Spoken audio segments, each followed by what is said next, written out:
The Badge to the Bone podcast contains adult language, mature themes, psychological nudity. Viewer discretion is advised. The opinions expressed here are ours and ours alone. Buckle up.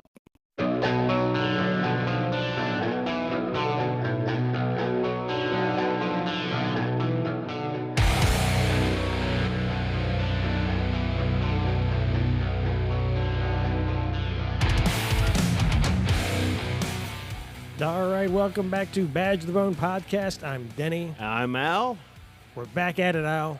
Yes, we are. Let's do it.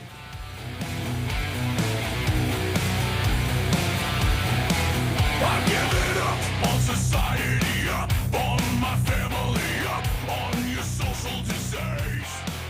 I'm giving up on the industry, up on democracy. Done with all your Al, Danny, how the Al. hell are you? I'm well. I think I'm well. Yeah. As we sit here recording, it's end of the school year for the It Crumb is. Crunchers. It is. My youngest had his last day today, so now he's home every day. Well, I don't know if that's a good thing. I'll let you know on Monday. That is at my place. Holy shit. Yeah. God, this is my first year of full-time daddy duty. Oh, yeah. Mr. Mom. Yeah. You are Mr. Mom. You know what? I need to talk to HR. No, it's been good. It's been good, but damn, it's been exhausting. So, Well, the summer has just begun. So, we were going to talk about some things that we had done recently. And I know we had just been over to the big Vail event. Yeah, that was really good. Virginia Law Enforcement Foundation. They just had their Law Enforcement Appreciation Day. And as we sit here recording tonight, we had done that just recently. And they had 52 agencies there. I think they had a couple no-shows. Was it? Speaking, I think there's a handful of no-shows, but I mean, it was pretty packed. It was very packed. It was packed when we got there. Yeah. We got there a little early. Oh, yeah. They squeezed us in right And there, we stayed late. We did. But they squeezed us right in, and the mix was pretty good. We had a lot of people come up to us. Yeah, we had actually some of the best interactions with people that I think we've ever had in any single event. We really set up season 4, really. Oh, yeah. Season 4 is getting booked. So, yeah, because, we're getting ready to wrap up this season for the summer. Mm-hmm. And then, of course, we'll spend the summer reaching out to all those people and getting them scheduled for the fall. Yeah. But, we're actually going into that next season, and we're like, oh, my God. We actually got stuff to do. We're not looking for things. I know. I am work because I actually have to do something. What? Like call people and schedule shit and everything. We actually have to do work. We have Yeah. Right. We actually have to do some prep. Had some semblance of professionalism. Yeah, we're trying. But we got a pretty good guest tonight. We do. And I could see her right now. She's waiting. She's, smiling. That you're a great guest. So, but we have Beth Salmo. She's a licensed therapist. She practices out of I just wrote it down. I'm reaching St. for Louis. Yeah, Missouri and Illinois. Yes. So I know she's trying to get some other states, but she reached out to our email, and I think, and when she comes on, if I'm correct, I believe someone had referred her to us, which is really crazy. But I would think it would be the other. So stay away from this one. Here's some good podcasts. Don't reach out to this one, but here's some great ones here. But she really focuses on first responders, military, and things like that. Exactly in our wheelhouse. Yeah, when we interacted on the email, I was like, holy crap, that's exactly what we're talking about here. Mm-hmm. So, and we've really advocated for that for mental health professionals that really focus on the LE and first responders, because we're a tough group to crack, tough group to get.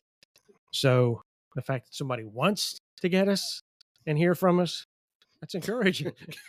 That's encouraging. There, but by the grace of God. Without any further ado, Beth, welcome to Badge to the Bone. Hello. Thank you, gentlemen. Thank you so much for having me. It's And great to have you yes, here. it- I was just kind of floored to you, but you reached out, but you were, had focused on that first responder wellness. And me and Al talk about mhm. that so much on that's what the profession needs is folks that really want to focus on, alien first responders. It's just a tough group. Yeah. Not as tough as you might think, though. No? Uh-oh. No. Well, let's explore that. So, but you have a little bit of a story of why Mhm. it's important to you for first responders. And, if you don't mind sharing, I'd love to talk about that. I know we talked a little bit about it before, before we came on, but I'd love for our listeners to be able to hear about that. Because it's not like you just one day said, "Hey, you know what? I want to talk to cops." There's Yeah. a backstory. Yeah. And I think that's really important, by the way, for anyone who does work as a first responder, especially a Leo, and who's looking for a therapist, that you do vet the person to make sure they do have some sort of connection to the community or cultural competency, because I think you'll just be best served by a therapist who does. But yeah, so the background is, I didn't grow up like in a family of first responders, law enforcement, anything like that. But by happenstance, I did start dating someone who was in federal law enforcement, and it's a long story, so I'll cut it as short as I can. But Sure. essentially, he I it was always kind of my dream to work with helping the people who protect other people. Yep. So whether that's protecting our nation, whether it's protecting our communities, it was really important to me to support that population. And he had told me, well, it's going to be really difficult for you to start a practice working with people like me because we're hard nuts to crack. And getting us in the door is the hard part. And I mean, he's been right about that, but um, he was having some bizarre behaviors. He was saying and doing some things that I didn't quite know what was going on while we were dating. But I ended up leaving the relationship, and I still have connections in the law enforcement community in the St. Louis area, Southern Illinois kind of area. And I was just kind of looking on Google, just to see what some people had been up to, because that's what we do. And I found an obituary for him, and I didn't believe it. So I had to find out. It was around the time of COVID. It was a few years after COVID, so I had to find out what happened. And turns out I knew he liked to drink, but he Very was common. very adept at hiding it.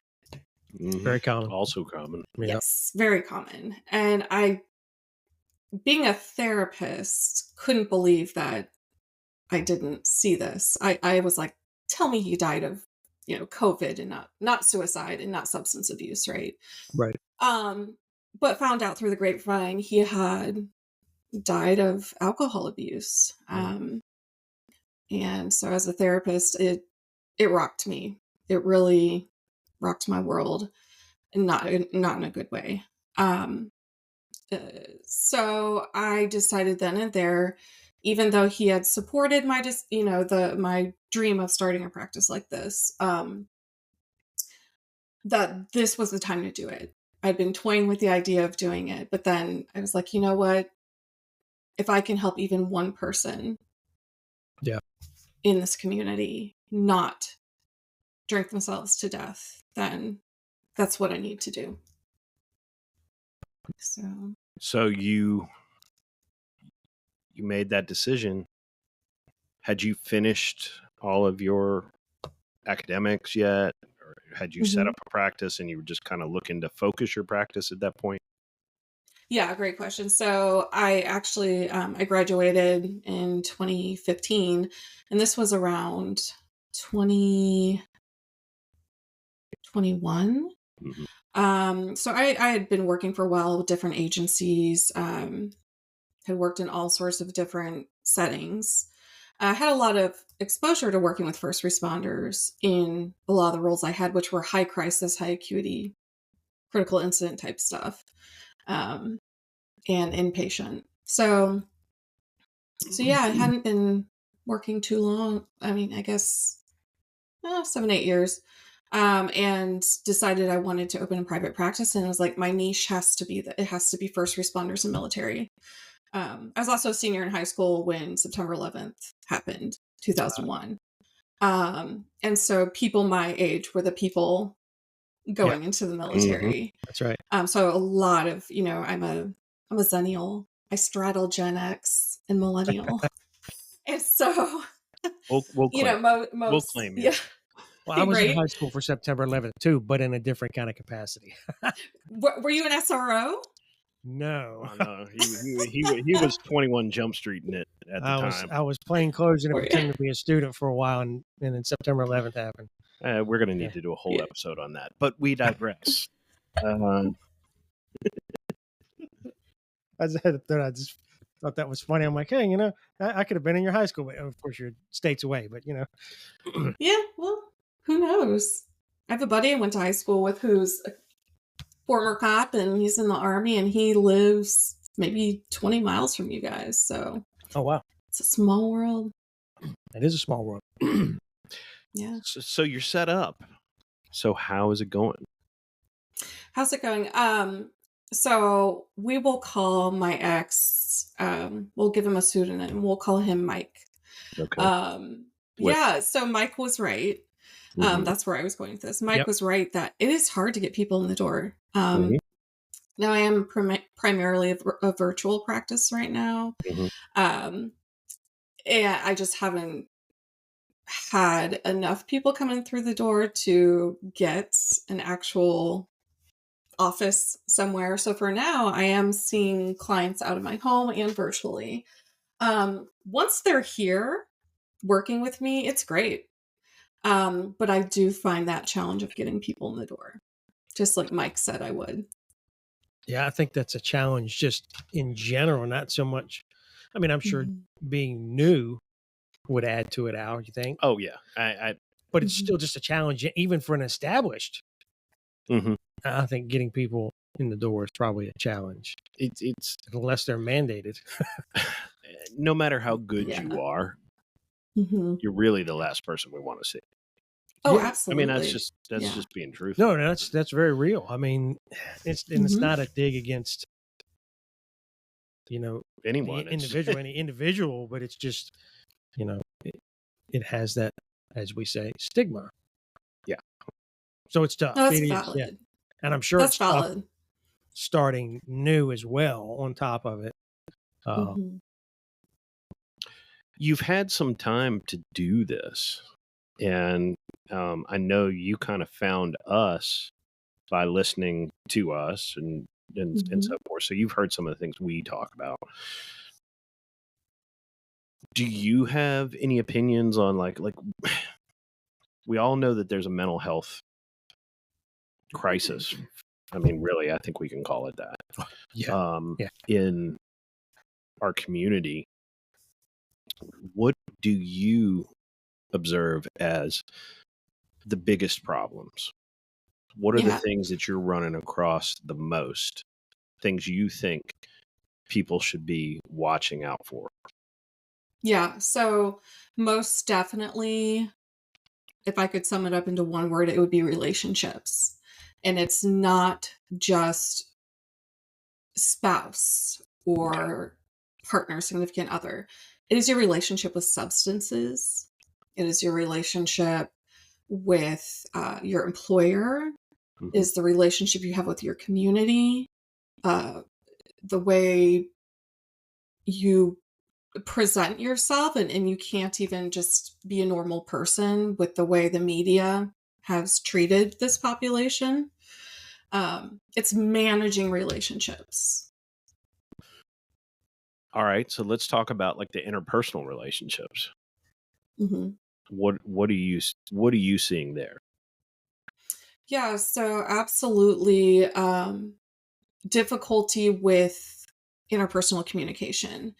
And it's not necessarily on the side of the first responder. Sometimes, Oh, please, can we yeah, explore that a little bit? most definitely. Now, I will say, you have to be direct. You have to Okay. quickly gather information. You have Mhm. to quickly disseminate information. And yeah, that can rub people the wrong way in our personal lives outside of being in command of something, right? And that can translate to home Mhm. or your personal life, and that can create issues. Absolutely. However, I think there's a lot of compassion, empathy missing um, for first responders and people who are not in the job, not understanding what you're dealing with, that you can't just turn that switch off like that when you go home. And so you walk in the door and it's automatically a honey-do list or the kid, got in trouble for this, that, and the other thing. You haven't even had a chance to pee or get something to drink. And then it's, well, why are you being short with me and all this kind of thing. So Mm. it is when you're in this type of career, it is a family systems. Some of this is Yeah, striking no, familiar. yeah, no, I think that's very valid. I think I it's would very actually true. argue that that kind of that off switch, if you will. You talk about the off switch coming home and then transitioning to the home environment from the work environment. I'd also say that there's probably somebody who is retired within the last year that post retirement, getting out of the job, that there's a similar dynamic, I guess. Most definitely. Yes, absolutely.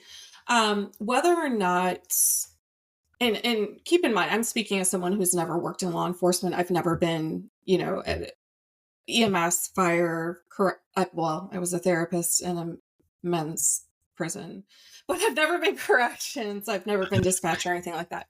So I don't want to offend any of your listeners because I do not know what it's like um, firsthand, Mhm, right? I know what I've heard. mhm. I know what I have experienced as a significant other of someone who was uh, No, in and I think federal our listeners enforcement. But understand that. Yeah, and I think they yeah, appreciate that honesty with that too, that you don't try to give that impression that you know hmm firsthand.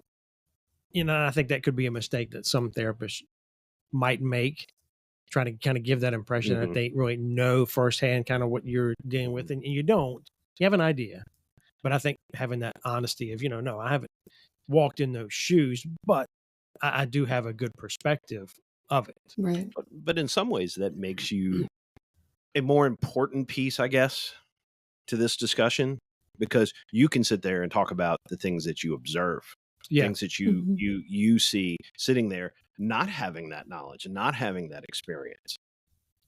might be a more hmm objective view, maybe. Indeed. Yeah, Yeah, I agree. yeah, and I do have the advantage of talking to several people into intimate details about what they go through. So I have had, even though my business isn't as full as I would like it to be, I still have had quite a few people I've talked to with a lot of similar themes. So back to your point, I kind of got a squirrel there. Back to your point about retirement. Mhm. Absolutely. So your identity, even if you don't want your identity to be I'm a cop, that's who I am. That's what I do. Um, it still is a career that has a very specific skill set that is integral to survival, right? Like you learn all these skills that help you survive. That doesn't just go away. So even though you may, you're no longer carrying a badge or wearing a badge, um, that muscle memory still kicks in. Like you still have certain reflexes. You still have certain sensory stimulation, things that remind you of being at work that an accountant is not gonna have. You can't just There's flip that definitely a switch. Yeah. social behavioral conditioning. There is. Well, it's funny you mentioned it. We actually had a great example of that at work the other day. I mean, my job now is not a sworn position anymore, and I don't know why this darn thing keeps beeping like this. It's going to drive me crazy. But so we are downtown, and we're walking down a couple blocks to hit lunch, and it's four of us, and we're all prior law enforcement, retired or former, what have you. And we're walking, and as we get to this street corner, and I saw there's a girl, short girl, like this bright yellow shirt, standing on the street corner, backpack on. I was looking, she was kind of having a hard time walking, all kind of hunched over, whatnot. And I've kind of paid attention, like, what's going on here? And then as we passed, I guess she got behind us, and then behind me was one of the guys I work with. And I don't know if they're listening to this or they're going to listen to this episode. They'll laugh if they do. But I guess she heard the bus coming around the corner, and she freaked out. She's going to miss it, but she started trying to run, and she got real close and kind of brushed up to him, kind of running around and get around him to the bus. And all I hear is just, "What are you doing?" And it's him. He's freaking out. Like, "What are you doing?" Trying to push her off of him because he thinks she's trying to, she's like, "Oh, well, I'm so sorry. I'm just trying to catch the bus." But it immediately set him off. I mean, that something was wrong, that she was, and it was just her trying to catch the bus. But the way, I guess she kind of just jumped into his space, put him on high alert right there. And when she got to, he probably scared her more than she's scaring him.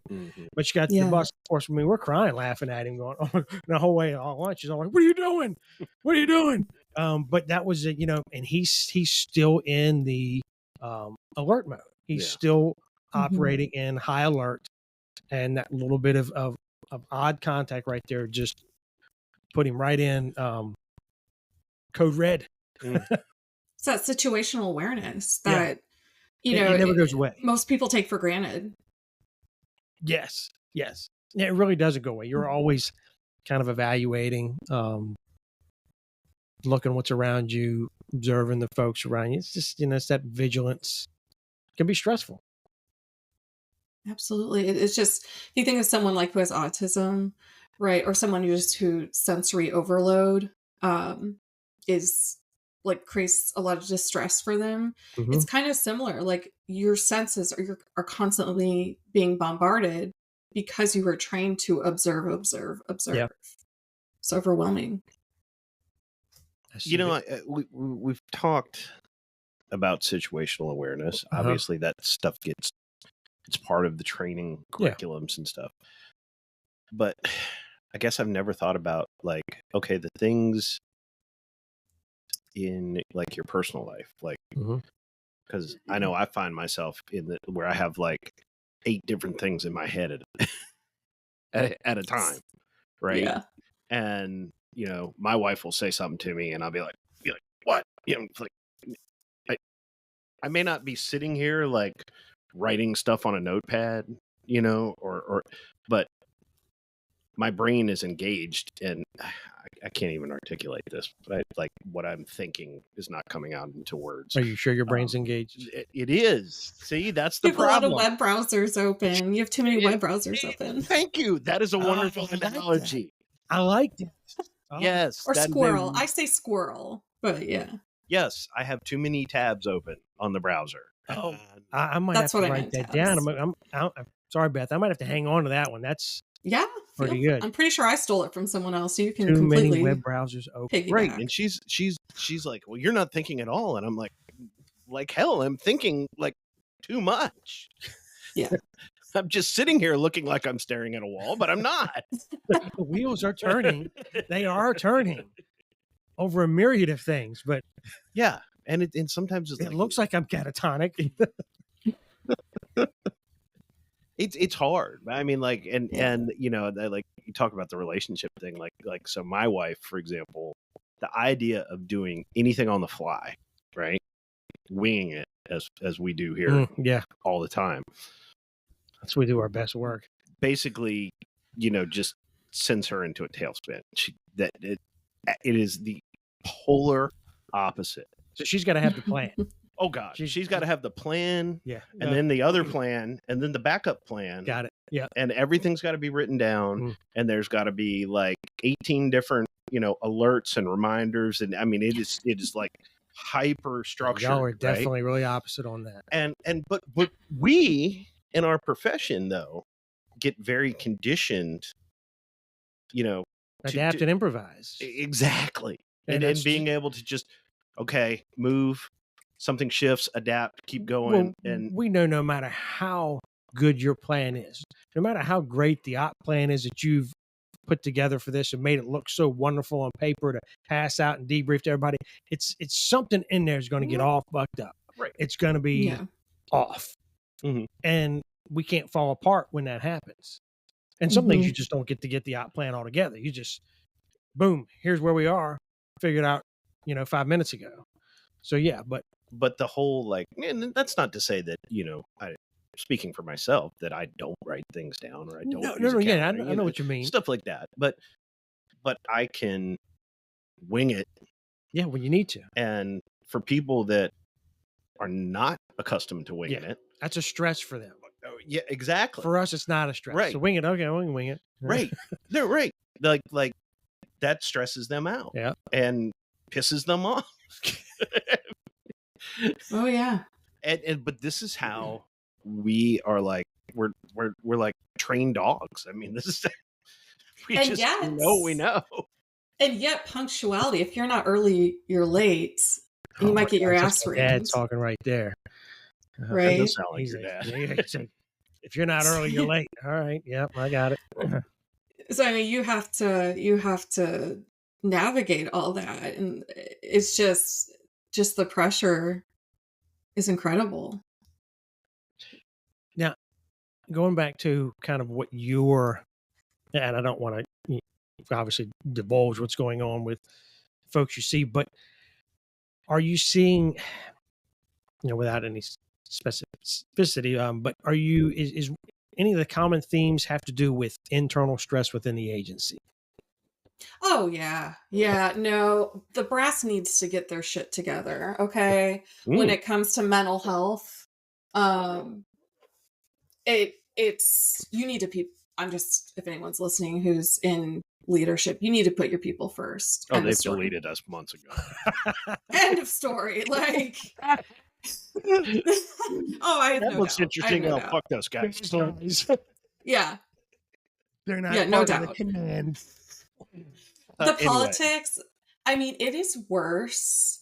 The politics in some of these agencies is worse than 12-year-old girls who just got their periods. So are we, again, I'm not asking you to give patient info or anything, but are we talking about smaller agencies, larger agencies, a mixed across bag? The board. Pardon? Yeah. Across the board. Okay. Yeah. And I mean, not, that's maybe some hyperbole saying that. But the example I use, but there's so much eating your own and leadership not being, especially if there's an injury or whether it's career ending or not, whether they're, especially if there's an injury or retirement, it's just maybe a week, people are visiting, saying good job, congratulations, you've retired, and then it's nothing. It's crickets. Yeah, now you're dead to us. Yeah. Right. You gave, 23 years, you broke some bones, you maybe got shot. Here's your badge. Bye. Yeah, you feel like you're forgotten but not gone. Yeah. I'm still here, but I'm pretty forgotten. We have talked about that issue a lot, as something that really needs some actual clinical research done. Mm-hmm. Somebody actually needs to do a university level study on internal stress in law enforcement and its impact on mental health, with a good enough sample size that we can pull some good data from this.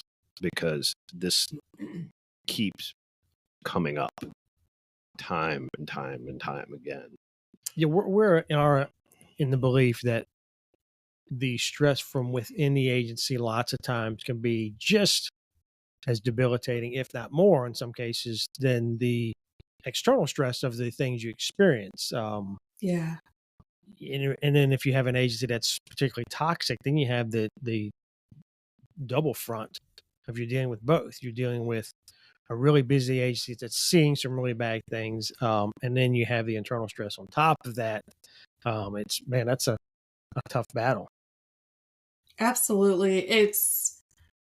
There's so much what we call cognitive dissonance, which is like two what seem like two opposing beliefs or ideas that you hold simultaneously that are bumping up against each other. So it's like, I want to protect my community. I want to serve my community. I want to, do what's right. And yet I have to follow something this asshole above me is telling me to do, that comes up against, what I stand for and what I got into this career to do. Mm-hmm. And there's a term for that. It's a newer term in the mental health care realm, but it's moral injury. Mm-hmm. And you see this with military a lot too, is you have to follow orders that are incongruent with your personal beliefs or why you got into the job to begin with. Or you're told to stand down mm-hmm. and not do something mm-hmm. that in your heart is the right thing to do. That's a big one right now. That was the whole stand down, or we're not going to mm-hmm. charge this, or we're going to dismiss. I mean, that was a huge part of my former agency. Yeah, where that really aided me. Mm-hmm. Was not the do, it was the don't do. Yeah. Yeah, luckily. Because it might look bad, or someone might have a camera. Exactly right. That we're just going to kind of let it go so we don't stir up any kind of differing opinions or, I'm sorry, your police work it's ugly sometimes. It just is. Mm-hmm. And it really is. But a lot of places decided they want to get rid of all the ugliness. And the only way to do that is just to stop doing policing. Mm-hmm. And that these things generate a lot of anger. At least they did for me. Oh, yeah, absolutely. I almost never came home angry about something that was specifically job related, like something that some knucklehead on the street had done or something. I came home angry about something that internal, right? Yeah, the office bullshit, and that can make me angrier than just about anything. Oh yeah, shit, yeah. Why do you think I'm in private practice now? I can deal with that shit any longer. It just my ability to deal with that office politic bullshit. And there was one time I worked with kids and adolescents quite a bit, and there's this one time that camp. Well, so okay, I look like Allison Hannigan. People say I look like her, so when they see me, they're like, "You look like that girl." You know what? When I smile, I see it now. I do. Yeah. There's a bunch of people listening, like going, "Where's your LinkedIn page?" I know. When I was I'm going on a Google hunt now. When I was younger and a lot skinnier, I got some pretty lewd comments in reference to that. But yeah. I can imagine. So anyway, and this one time, this kid reported do you have the tuba sound effect? Put it in. Seriously, put it in. I'm playing a flute over here. And this kid reported abuse to me, and I'm a mandated reporter, so I had to report it. I got reprimanded and in trouble because I called the hotline. Now, this was like a residential facility and school, and I worked in the school part, and the kids, their behaviors were significant enough. They had, had to go there. Mm-hmm. I got reamed because I called the hotline and they were like, you should have run that by us first. This is going to create problems with his parents because his parents were the ones who were being accused. And I'm like, I don't give a fuck. And so I had to leave that place. But you guys don't really have the luxury of doing that. You can't just be like, fuck you, chief, I'm out. I mean, you could, but that would not bode well for you in your career search down the line. No, that would pretty much be the end of that. Yeah. Yeah. That would be all she wrote. Yeah. Interesting. So what else are you seeing? Because we talked about relationships. Yep. And substance. Absolutely. And that is a relationship. So it sounds funny when I say that. But when you are addicted to a substance, or what we call process addictions, so process addictions are behavioral, there's no substance. So this is gambling, this is a porn addiction, this is spending addiction, shopping, I should say, right? Those are things that we have not touched on. It's a big topic. Yeah, we really have. LEO, first responder specific mental health issues. Yeah, this is literally the first time that anybody has brought that up.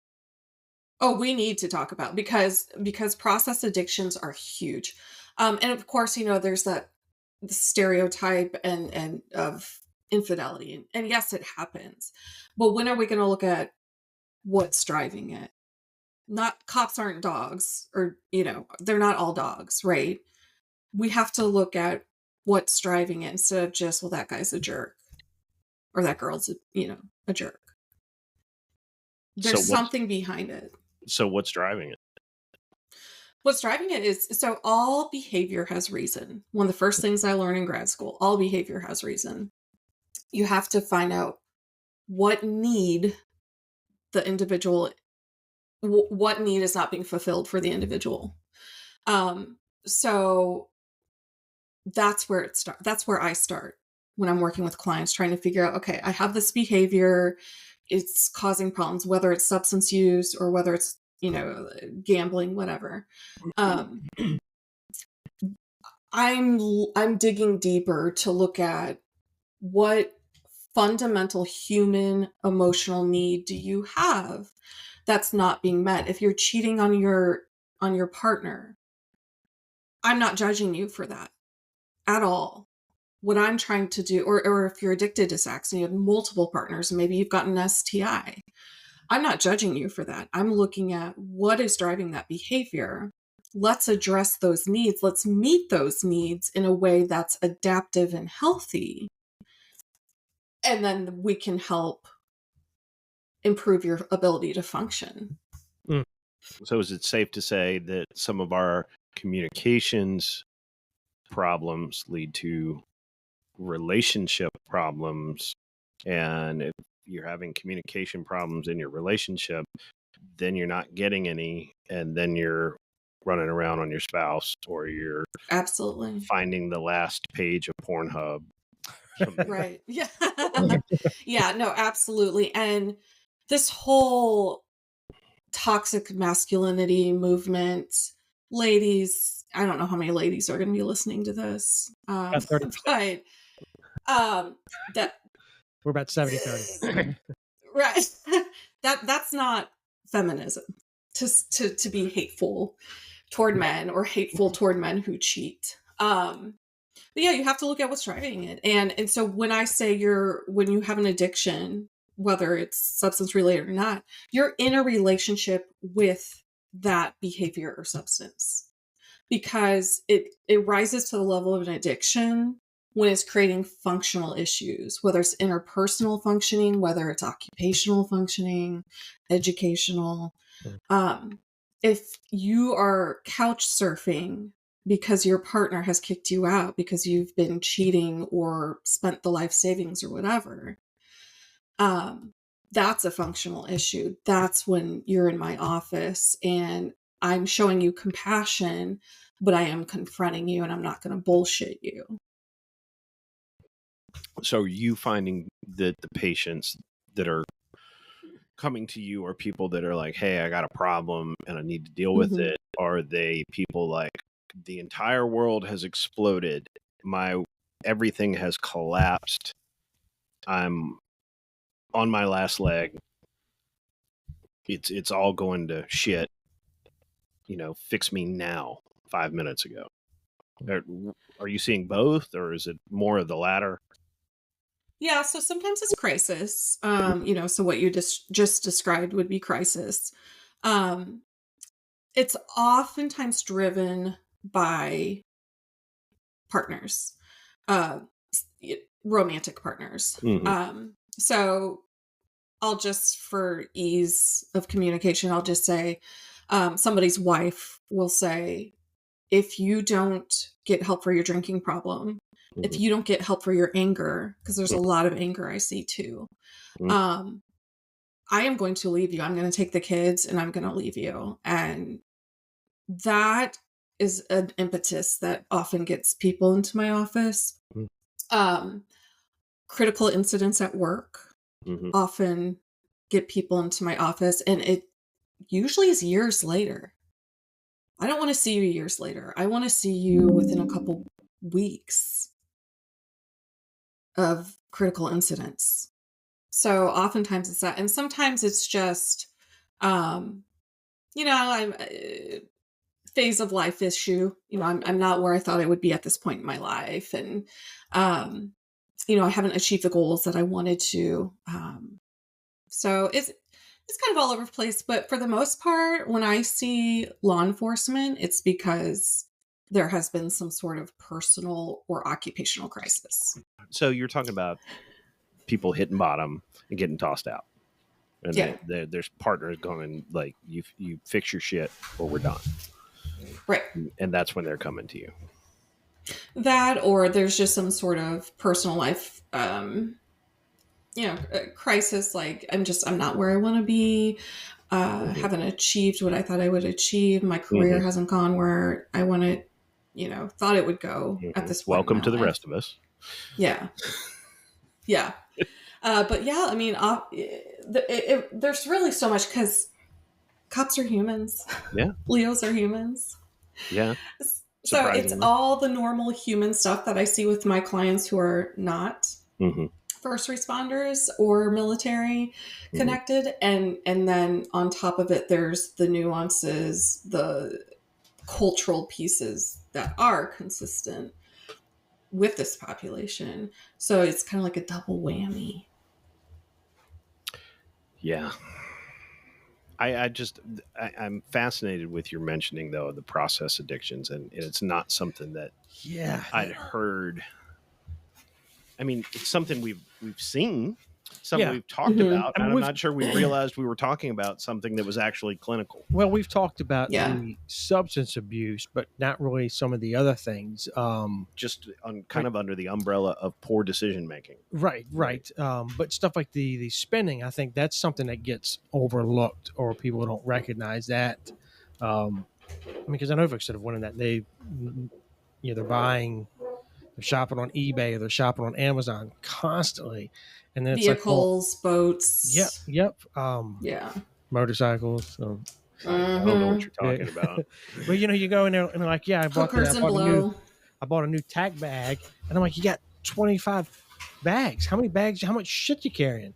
But yeah. So I mean, that is that I think that's something we probably need to start talking a little bit more about. Well, then you think about it too. You're spending like that, right? Well, we are not in the most lucrative of professions. We're not. And so you do a lot of overtime. Right. And then you become dependent. What happens with overtime? But then you become dependent on it because you've gone beyond your means. And then you're working 7 days a week, and then you're never at home with your partner. You're never with your kids. You're snowball. But yeah, those process addictions, I think that's important to get into the root of what's causing those. I like that getting to the root cause of what is missing that's causing you to resort, or fall back on that. Yeah, I mean, let me ask your listeners, like, in the past month, 30 days, How many secondaries have you signed up for? How Mm. many? Add up the hours. What else could you have done with that time?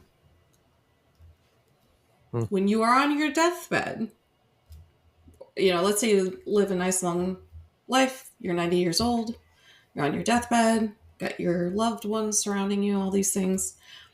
Are you going to say, golly gee, gosh darn, I wish I had worked more secondaries? I wish I'd bought more stuff. Yeah. Good point. That it brings it in perspective, Yeah, and I know I just speaking for myself. I know I never chased the overtime very hard, Mm-hmm. and that was in part because I was 6 years into my career when my dad died at 59 because he had. I mean, it's not a clinical answer, but he basically worked himself into an early grave, and so I'm like, I'm not following that path. I'm not. See, and I did early on. I worked a lot of overtime. I mean, there was at one point where I was working 3 different extra work jobs on top of my shift, and some of them were after. I'd work 3 to 12, and then would be at the next spot at 12:30 to work till 4:30 a.m. And then when I was investigations, I would work the hospital. I would work till 5. We were 8 to 5. Get home at 5. Be able to change out a coat and tie, eat something. I was at the hospital at 6, and I'd work the hospital till 2 a.m. And then we went to 4 a.m. So I'd work to 4 a.m., get home at 4:30, get in bed at 4:30, be back up at 7:30 or 7:15 to be back into work. Yeah. And so that brings up another point of what do I see in my practice? A huge amount of what I see is sleep related issues. Deprivation, huge. And when you add in family dynamics, young children, having to get children to and from school, activities, all these different things in a dual income or dual earner household, both caregivers, if there's 2 caregivers working, or maybe you're a single parent. Sleep is absolutely fundamental. And a lot of what I see is problems with that. And so I use what's called CBTI, or cognitive behavioral therapy for insomnia, to help people get regulated on a sleep schedule, because it's a problem. Oh yeah. Yes, I huge. recently pulled data on our sleep patterns. There's actually data on our sleep patterns, and they're garbage. Yeah. Oh yeah. They're garbage. Yeah. And then if you're like me, you're the person that, like head hits the pillow, eyes closed, you're exhausted. You're like, I'm going to fall asleep in 30 seconds flat. And then it's like, I wonder what the tire pressure is on my truck. I mean, just random nonsense. Just like, you can't shut your brain down. Yeah, it's the wheels keep turning. I had the same thing. I'd work midnight shift, and then usually the last midnight shift that day, I would either try to stay up all day, which was a total mistake because by noon you couldn't even. I was a just absolute asshole. You couldn't deal with me at all. I couldn't function at all. So that was a bad idea. So then I'd get to where I'd sleep just a couple hours and get up. So I didn't hit asshole till later in the day, but it got me about a little longer. But then I'd be so tired, and it would be 10 o'clock. And I'm like struggling just to get to 10 o'clock. Like, oh man, I'm going to be out like a light. I'm going to be gone, dead to the world. I can't wait. I get into bed and light goes out and boom. And I would be out for about an hour. And then 11:30 rolls around, and I wake up, and I'm like, wide the fuck awake. And I'm like, holy shit, how am I awake? And I feel tired, and I feel exhausted, but then I just can't go to sleep. And then I'm up till 3 or 4, and then I finally fall back asleep. And then it's 8, 9 o'clock, and I can't get back up because I'm still so tired. It was just fucking horrible. Midnight shift sucks. Well, if you've had an adrenaline dump that day at work, Yeah. good luck trying to sleep that night. It's sleep is a big issue. Lack of sleep. Unless you go to someone like me who is trained. There you go. There you who go. can show you the way. That's right. I think that's huge because I do think that folks in the profession or in first responders in general need to really take into consideration their sleep pattern. And you probably have to, I imagine you really have to kind of organize it or plan it of how I'm going to get the proper sleep and do the steps to make sure you're getting the proper sleep. It's hard. Yeah, because it is. That is when your body is repairing itself. You know, you have a high speed, low drag, as my DEA friend says, job, and your cells have to repair themselves. When do they do that? In your sleep. Yeah. Yep. So if you're not getting good sleep, you are going to have an increase in physical health issues. The brain and body are very they're very closely tied together. So if one thing is off, all the other things can start going offline too.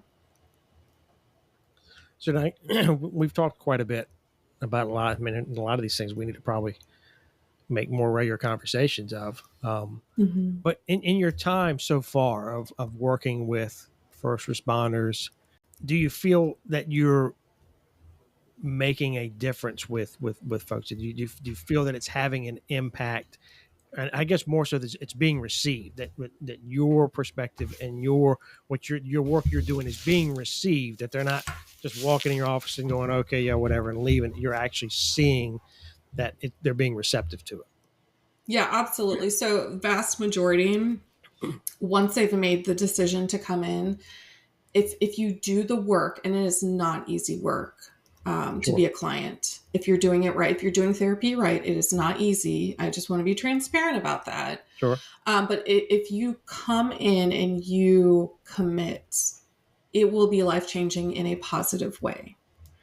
You know, if you're mandated by your department or something, and you think it's a crock of bullshit and you don't want to do it, that's fine. That's a valid way to feel about it. But if you can even try to get just one thing out of it, just one small thing, even if it's just the therapist tells some bad jokes and I'm okay with that. I don't know, like something, right. It's worth your time, but you have to invest in your health. You know, you can take supplements and you can, go to be in the gym 6 days a week and whatever. You invest in that kind of health and don't blink an eye.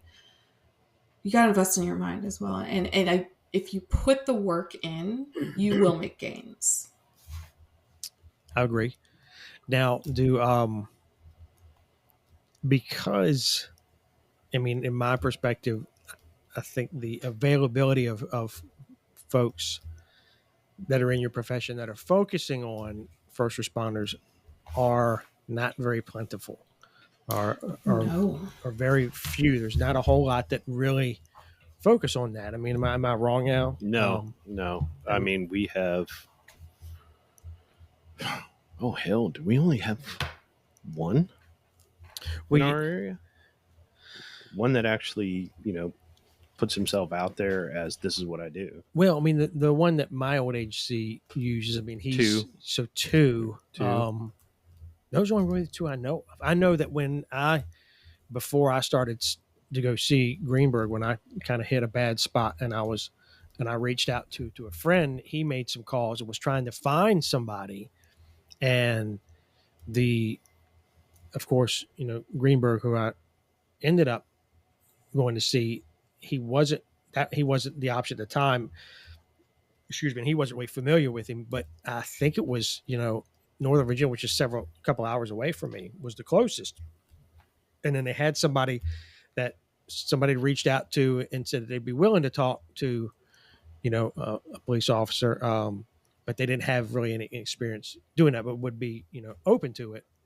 So it was really limited. And that's actually what got me to contact Greenberg, and I knew him personally. So I was kind of trying to avoid that, I think, initially. And then I was like, you know what? I know him. He's solid. Let me just call him. And I actually they turned me away when I called. It was, he's full. He's completely, and that was actually when he was going through the police academy. Mm. So he was doing a police academy and doing his, and he's like, he's just full. And so I said, look, can you tell him this is who it is? And we've known each other for a long time. And I think he would consider squeezing me in if he knew was who's calling, and he did. But it was, the availability is not there. So how do we? I would love to have that problem. I would love to. No, you will. I hope so. You will. It'll be needed. coming, and it just takes some time. Well, and when you go shopping for providers, right? Yeah. There's a lot of different websites that'll say, find your, therapist, right? There's plenty of information. It's almost too much information. And then narrowing down, you could just go to any one of these and type in, specializing in law enforcement, first responders, military, whatever. Yeah. And that search, that your 100 providers within a 50-mile radius goes down to like one. Yeah. Yeah. Well, the question is, how do we get mental health professionals to start gravitating towards first responders and wanting to focus? We met that one I told you about. There was a lady that I met up in, Minnesota. Mm-hmm. That was very interested in wanting to work with first responders, but we didn't know how to kind of get in. And we provided some tips, and I sent an email, some recommendations of to try to get through that barrier. I don't know how that worked out for her. I probably need to reach out and see how things went. Unfortunately, that area did not seem really responsive to therapy in general. So I worried that she was already fighting the uphill battle, that I want to help, I want to be a part, I want to get in and really help this demographic, this group.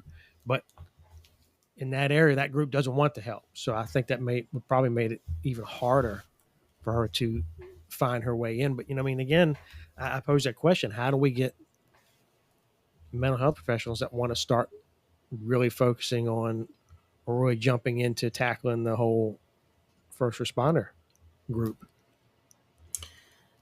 That is a loaded question, and it should be. Okay, it should. This is absolutely a conversation I've been trying to advocate within the mental health community, my local community, but also I'm in some national groups. At the risk of alienating myself, which I actually don't really care, most therapists are pretty liberal and have a problem with, and just straight up have a problem with this population. I'm revamping my website right now. I have I'm paying a guy to revamp it because part of the reason being I'm not getting as many referrals as I would hope, especially in a city like St. Louis, where definitely, with the Mike Brown thing and whatnot, a lot has happened here. But I went onto one of these social media groups that's specifically for therapists, and was like, hey, can you take a look at my website? Any recommendations for what I could do, can do to attract more clients? And the amount of oh yes. So I have a picture right now. This is going to be changed because of some of the feedback I got. I have a picture of a friend of mine when I first started doing my business part-time, my practice. I had a friend who's a police officer, and I had another friend take a picture of his patch, which of course is what looks like a backwards American flag to people who don't understand the culture. And I got so many comments of, well, the American flag on your website. I immediately clicked off when I saw that because of MAGA Make America Great Again. Like I immediately thought that. One person. No, wait. I am. There's zero more patience for that. Keep But anyway.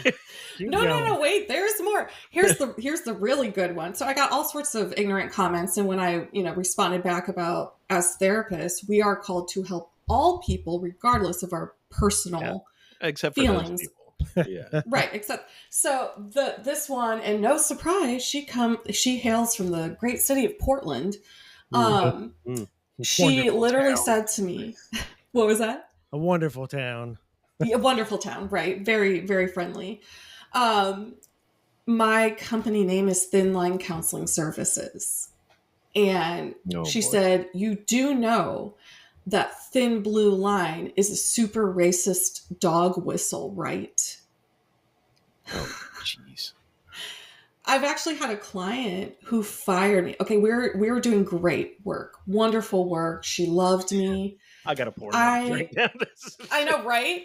No, I drink a lot of water, and so I had my tumbler that has my thin blue line flag on it. Yeah.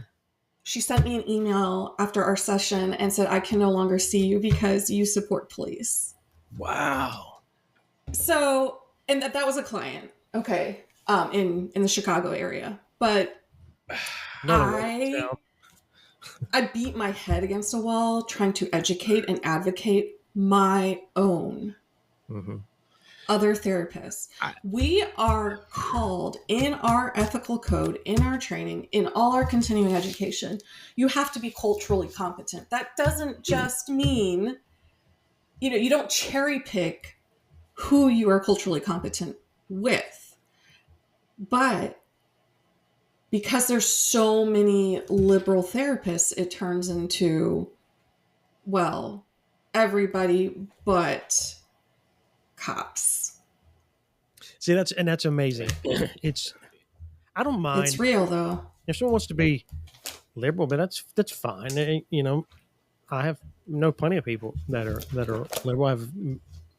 I have folks that I call friends that are very left. But I don't even look at that as a political thing, right? Right.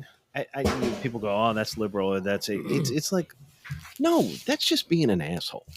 Yeah, absolutely. I mean, and that's for anyone. And I would say this to anybody. I don't care where you are on the political spectrum.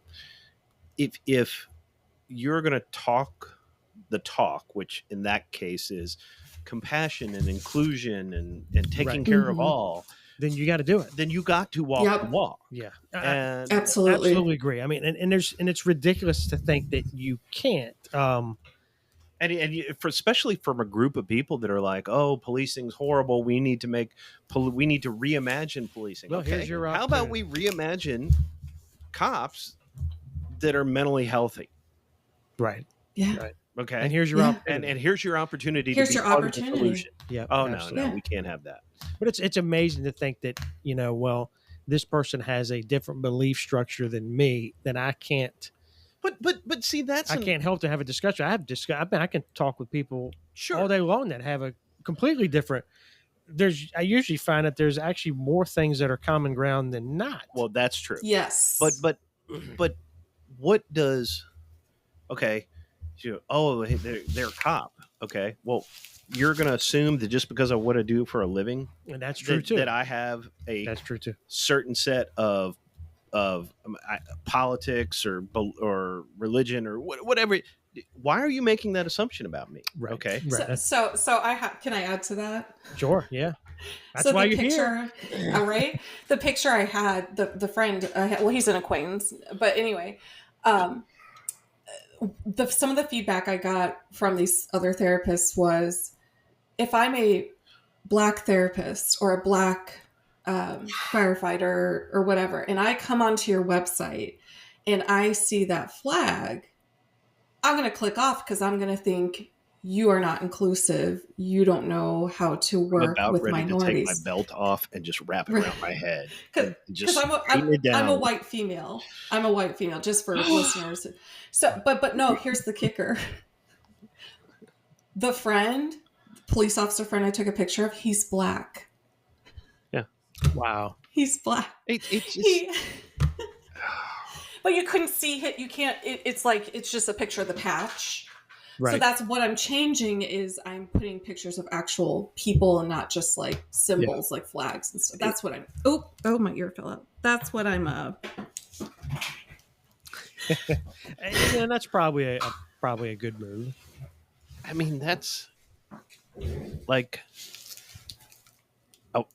I'm surprised, and It's then just- I'm not surprised at Well, all. it just shows the short-sightedness of a lot of people in general. I'm They're just just gonna, so I'm gonna, short-sighted of anything. They no, wanna- that's outright hypocrisy. yeah. Oh, it is, and so I bring all this up to to your point. It's gonna take people like me who are outspoken Yeah. and who don't give a shit.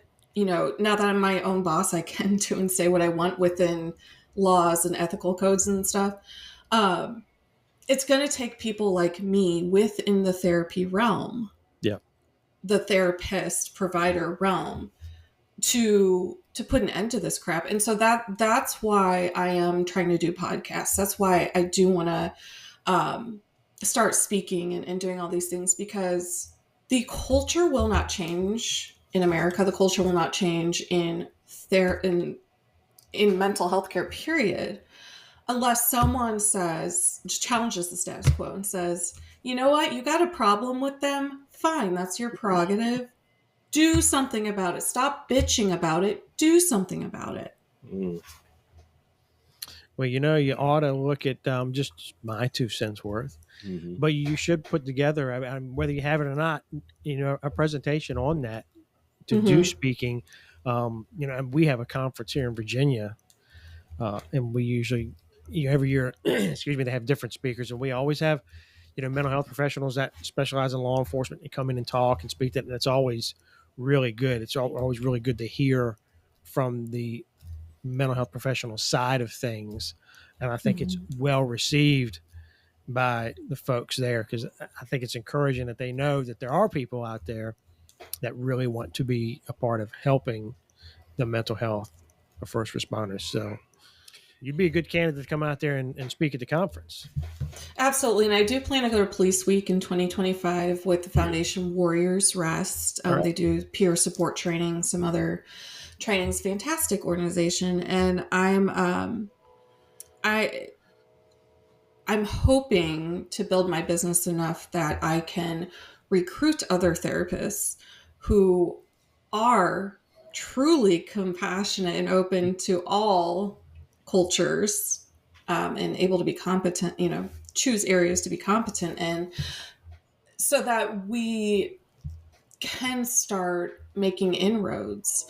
I have a lot of work to do myself to figure out how to get these connections going, but do know that there are people out there who are working on it, and it will take the law enforcement community also being vocal and saying, we're tired of eating our own. We're tired of the bagpipes. We're, bearing our own because of these things eating them up. Yep. We're starting that way. We're not as far as we think we should be, but we're getting there. Moving in that direction. It does. Your talk about obstacles within the provider community, again, doesn't surprise me as much as it sickens me. And I know there are more people like you out there.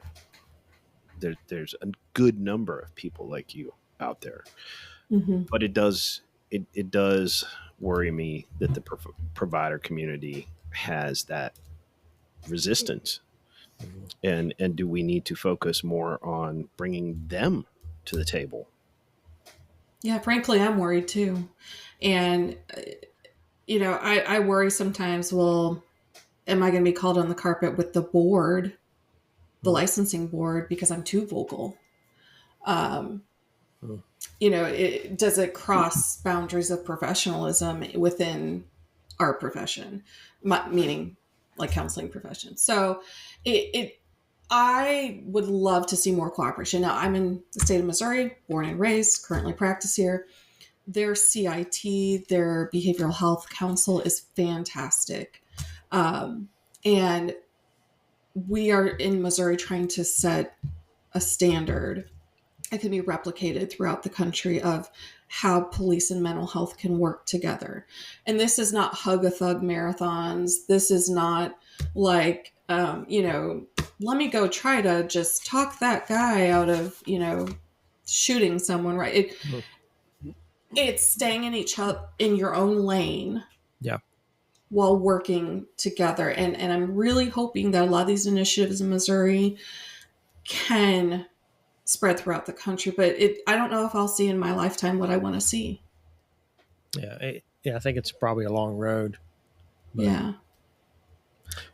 It's almost like there needs to be its own specific structured network of providers, like an association or something like that. Yeah, I was thinking the same thing. Which I don't even think exists right now.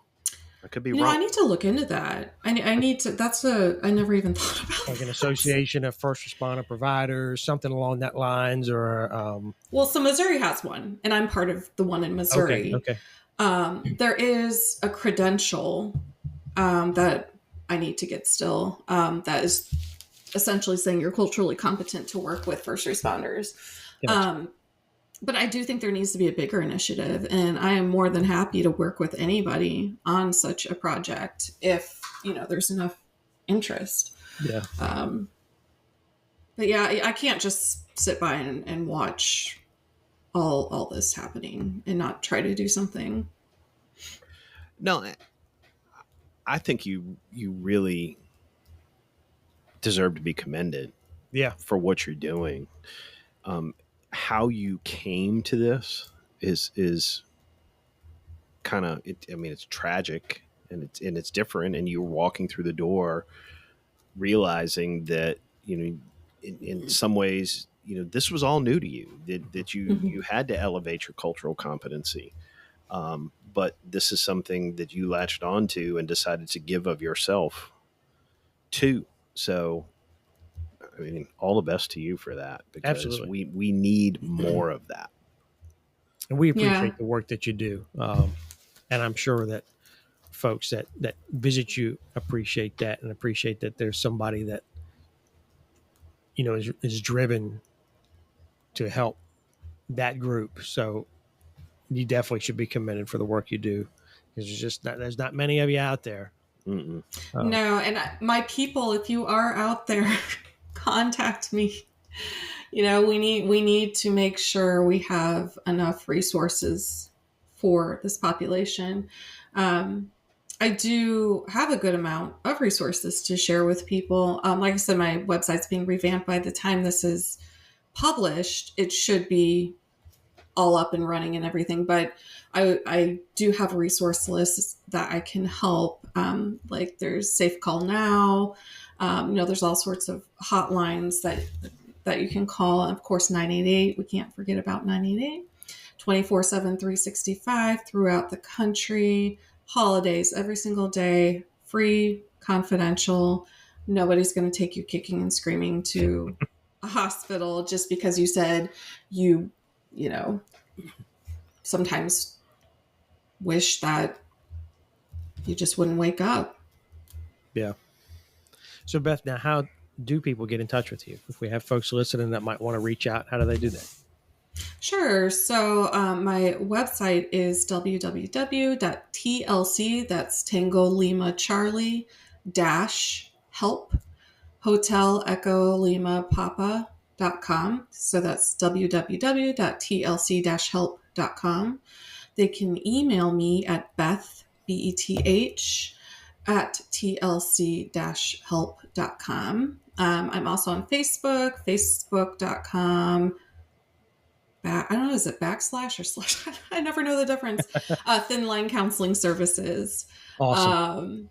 And I have an Instagram as well, which is at @TLC_, because consistency is apparently not, I couldn't do it. I think someone else had it or something. At @TLC_help. Or you can, just Google me. There's plenty out there. Very good. We definitely appreciate you coming on. Thank you so much for having me. It's so nice to live in a country where you can speak freely about things like this. Absolutely. And We're thank you fortunate. so much for all you do to protect our communities historically and currently, both to you two and to the listeners. And just make an appointment, y'all. Just make an appointment. The worst case scenario is you can't stand the person or the provider, or so just nobody's forcing you, right? Mm-hmm. Just make the appointment. Yeah. Well, again, thank you for all that you do. We'd love to have you back sometime. Talk about what you're doing, any research you got, any new experiences. But please stay in touch with us. I do have something before you go. I think if this is going to play. Sure. I'm not sure if this is going to play. You can call me. Is it coming through? Yeah, I hear it. A man walks down the street and says, "Why am I soft in the middle now?" This was a serious conversation. This is for you, and it's for my good friend Al. I want to stop redemption. It's a great Don't want to song. end up a cartoon in a cartoon. It's good stuff. Far away in my world. You gotta love it. You gotta play love Beth Paul by Simon. Kiss. You What's gotta play that? Beth by Kiss. You gotta play Beth by Kiss next.